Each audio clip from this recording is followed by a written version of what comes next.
Le bombardement d'une maison près de l'hôpital Kamal Adwan dans le nord de Gaza a complètement détruit la maison de 3 étages dans laquelle habitaient plus de 50 personnes. Beaucoup d'entre elles se trouvent encore sous les décombres.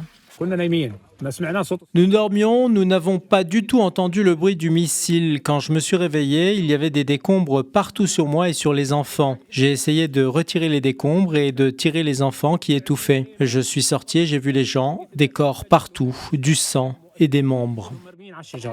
Depuis plusieurs semaines, l'armée israélienne est engagée dans une opération dans le nord de la bande de Gaza qui vise selon elle à empêcher le regroupement des militants du mouvement islamiste palestinien Hamas. Elle a indiqué que 2 projectiles avaient été tirés depuis le centre de Gaza vers Israël et interceptés par l'armée de l'air. Sur le plan diplomatique, la communauté internationale maintient sa reconnaissance de l'État palestinien et plaide pour une reconstruction rapide du pays.